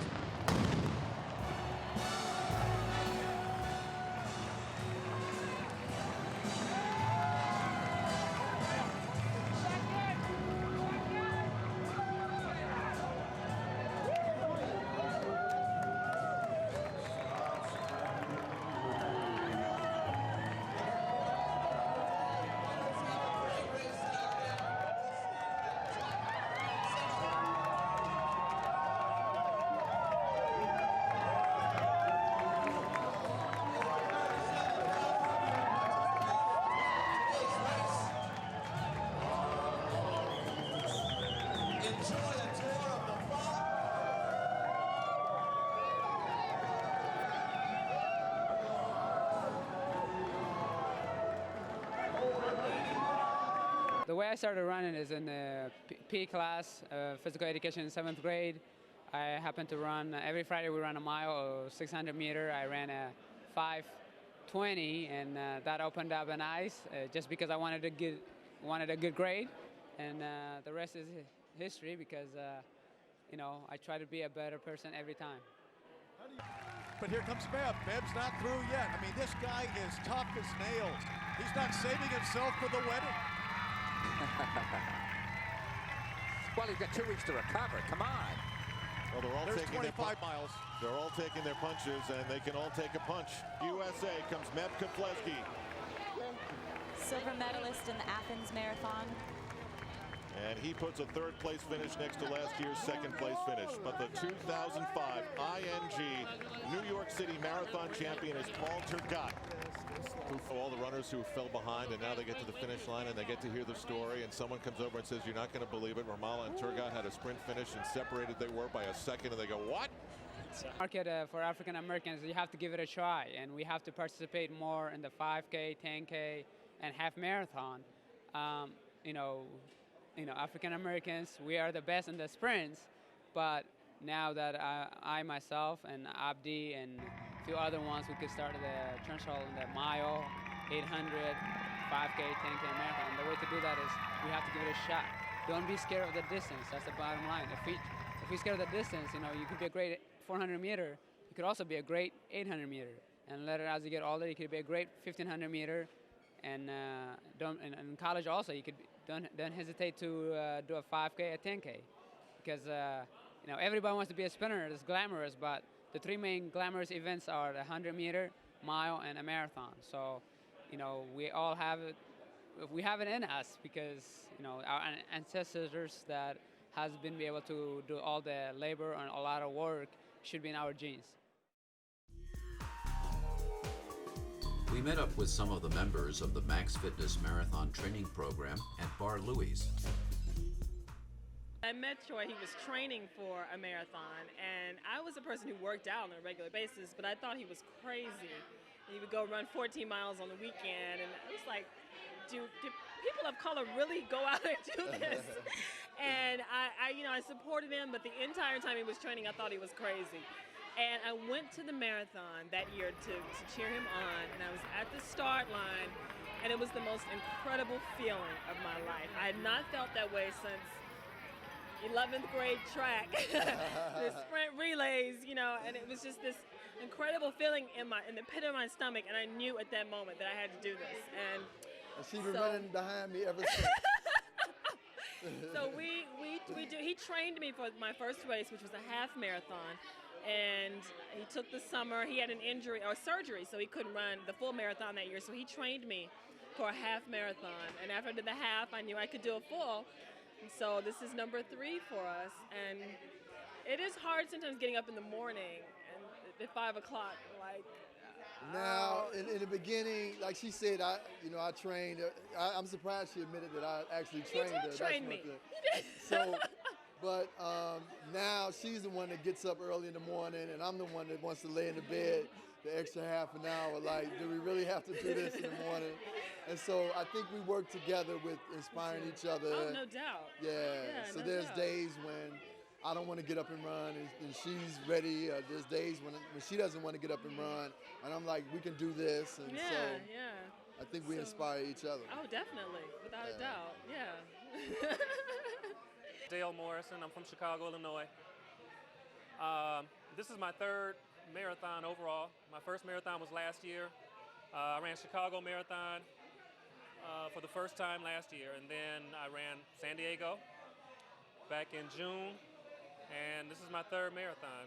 And I had a great run today, in fact, and I set a personal best for myself.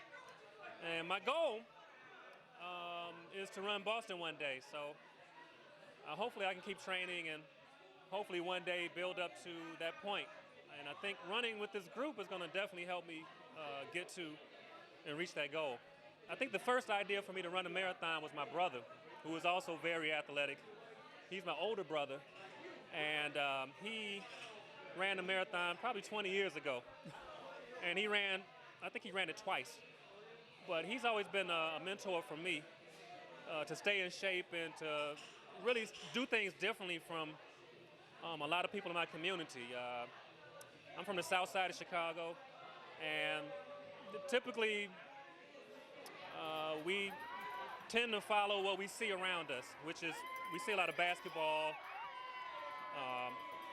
Jackie Robinson Baseball League was in my area, so I played baseball. I did a lot of those things. But running is just something that's not really prevalent in our community. And one thing that I saw, I had a mentor. Like I said, I had my brother doing it. What I'm hoping to do with this as well is to inspire both men, women, children, anybody to come out there and be a part of this, because it's really for all of us. And when you go out here on these days, it's so inspiring to come out here and run. And to see other people, other black people out here running, I'm always inspired by that. But again, we only make up a small percentage of the people who run. So one of my goals is to be a spokesman, to come out here and show people that this is also for us, and to just be a motivation. I've had people just today, as I finished, come up to me and say, well, how did you do it? And I said, hey, this is only my first year doing it, and I'm having a great time doing it, and I have a lot of people around me for support. And I'll be mentoring them this coming year to help them run one.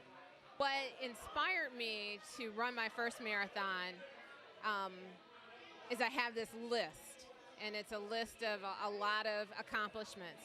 And the marathon was on the list. And as I got older, I wanted to start actually checking things off of the list. I had been a volunteer for the marathon for a number of years, and I also work in public relations, and Nike was my client a couple of years ago, and that's when I first met Rudy. And that is what kind of kick-started me actually registering for the marathon and me completing my first marathon. this is the second year that I've done the marathon, and hopefully, I might do another one. But it's a great way to stay active and, stay in shape. And I've met a host of fabulous people, so that's another great reason to become involved in running. But again, it was just a personal goal of mine, and I'm glad that I've done it. We're injured runners. We want to make sure that our group members had a good experience, and also just to help out all the other runners, cheering and giving out the water and the Gatorade. Okay. It's really about team support. We all have run or competed, and we've trained with all of these individuals. So it's about support and knowing that they can make a difference in their lives and in ours and other people. It's team support. Oh, okay. I volunteer because I plan to run next year, and I just need the motivation to see so many people come out and run. It's just such a great inspiration to me. I volunteer because every other year I either run the marathon and then I sit out a year. So this was my year to sit out. Also, as Rose said, it gives us an opportunity to support our other team members and cheer them on and help us to stay motivated and fit as well for the upcoming marathon. One thing is for sure, we've learned that you don't make this race by yourself. It takes a team. It takes a lot of support. And it's the little things that count. I mean, if I don't get a phone call from Roe at 5:30 in the morning, something is wrong. And if I don't hear from my team members, something is wrong. And you gotta have the support, and you gotta have the infrastructure. This doesn't happen in a vacuum. It takes a lot of organization, a lot of volunteer administrative time, as well as physical education time. I'd just like to add to that, if you ever want to really meet people and learn about interacting with people, join a marathon training team. Join a multi-sport activity where you interact with people. There is nothing like training with someone for a marathon, a triathlon. You build so much camaraderie, so much spirit. All of these people, all of us were strangers to each other. Now we are family, and we come from all walks of life, all backgrounds. We are family, and we are closer than we are with our blood relatives. Okay? In many ways, you are. Oh, well, so many people have, when I've done the marathon, so many people have been encouraging to me. And when we're doing our 6 months training, there's so many people in Max Fitness and on the Lakefront training and other teams who are encouraging and supportive. You know, when you're doing that 21-miler and you're at the end and somebody walks by or runs by and says you're looking good, and you know they're not telling the truth exactly, but it still helps. And the energy I get from other people encouraging me, it just makes me feel that I have to. I would be completely remiss if I did not repay that in some way. So that's why I volunteer. Well, my reason for volunteering is that I know that the runners run through the south side of Chicago, Bronzeville, and I want to make sure that all people know that African Americans are very supportive of marathon, and we are the best runners anyway. And on the south side, we want to let them know and encourage everyone to continue to run, but to let them know the people on the south side, African Americans, support the marathon. We are marathoners, and we just wanted to say, hey, hey, hey, keep going. Actually, when we first started the program, north siders didn't think it was safe to run on the south side. Now, with the number of lakefront improvements, the south side is just as beautiful on the lakefront as the north side. And we look at marathoning on the south side as something that's continuing to grow in a very positive way. Looking at our group, I'd say our first year we only had about 40 people. Now we've grown to 160 people. And these are people who were told in the past that they couldn't run, that their bodies weren't made for running, and their families didn't believe that they could run. Whereas I have a guy who's here in the room right now, he's 260 pounds. He runs for an hour and a half straight without even breaking a sweat. I mean, it's something where he's the first in his family to ever do anything, any type of organized running. And it's something where his locus of control will see the changes he's made. They'll see the fact that he's lost 28 pounds over the last 6 months, and they'll then ask why. And it's a positive change. And it also, when you look at lowering BMI, body mass index, and lowering cardiovascular disease risk, That's what we have to look at doing. We're trying to change lives and increase lives as far as longevity and increase life expectancy within the African American community.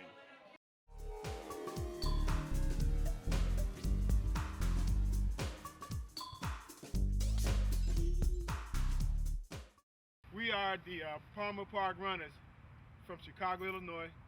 Palmer Park is 111th and King Drive. So this is our park. We run here, and life is good in Palmer Park. Energy. A challenge. It's a great being good people running. Peace and tranquility and good health. Stress-free. Boost the energy. When I leave the park after running, I'm so full of energy. I just clean my house. I do everything. I'm just full of energy for the rest of the day, in fact.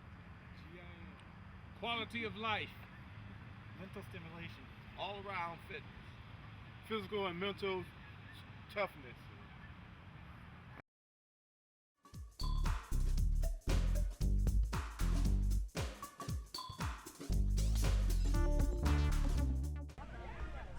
Rudy Christian of Max Fitness and Bernard Lyles of TriMasters have made a difference with Black Americans pursuing long-distance running, marathon, and triathlon training programs. Bernard Lyles is the leader of the TriMasters program, the slogan, "Try, and you can master anything in life." Originally founded in 1987 in New York City by triathlete Alvin Hartley, TriMasters has quickly become one of the most successful triathlon clubs in the country. After becoming tired of being the only person of color in the countless competitions he entered. While competing in Chicago, triathlete Bernard Lyles met Alvin Hartley and his team. Experiencing the same challenges within the sport, Lyles was intrigued by the TriMasters concept and founded the Chicago chapter of TriMasters in 1990. Slow down. Slow down. There you go. Good job. All right. Slow down just a little bit. All right. Go out like that helmet. All right. Right to you. This is the first one in the history of the city on the south side. The city is a co-sponsor, the Park District is a co-sponsor, Bally's, Walgreens, Staples, lots of businesses that are in the area, local businesses are here. Dominic's has been the sponsor of the food here. So we've had a wonderful Cliff Bar. There's so many different sponsors.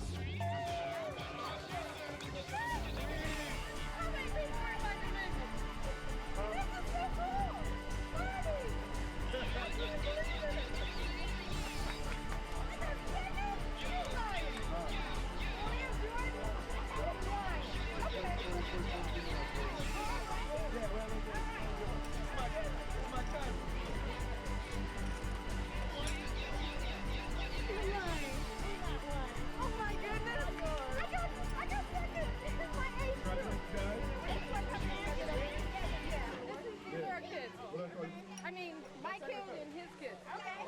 She's my cousin. What you doing? Okay. I'm supposed to be red. See, she's trying to beat me again. No, you were red. You were second place.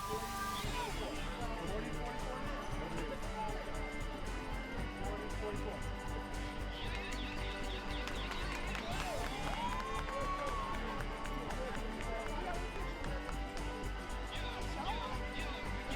Mills, 45-49, third place, Henry McGee.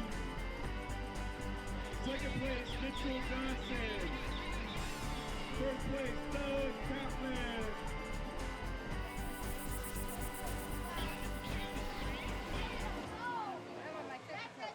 I won this morning. You can collect yours now? Thank you. Females, 45.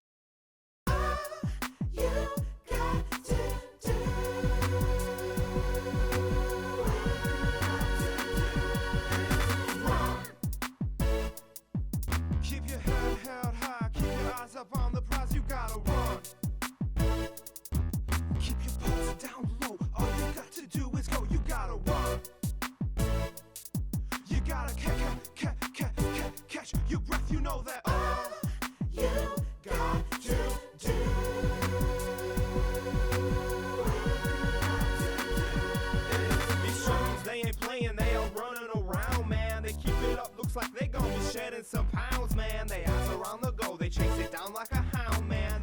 chew my jam. Find their legs to the sound, man. But my heart is strong. Well, look, I'm gone. They chase me around town, man. I ain't gonna need no pills to keep my blood pressure down. I'm telling y'all.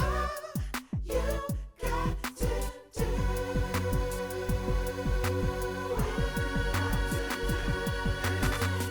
Always bringing up the head of the pack.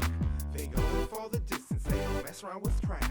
Those brothers don't ain't nothing. They ain't nothing but muscle. If you wanna roll with them, you best get ready to hustle. Cause it's 26 plus miles. They used to running hot. So you know they flying fast and shot now. Where it's not, they screaming. You got to do. All you gotta do. All you gotta do. All you gotta do is run. Boston, New York, and LA, bunch of towners where all my people partay. These homies, they ain't no easy riders. Their houses on fire. They eye of the tiger. When these kids go train, it's no pain, no gain. If you watching the race, and you better not blink. On my sister, you miss her. She faster than twister. She run across the water, but she doesn't sink. Oh no, better to go. My pasta goes out, and I just can't say no. We road, don't go too slow. Coming with us, everyone knows. You got to do.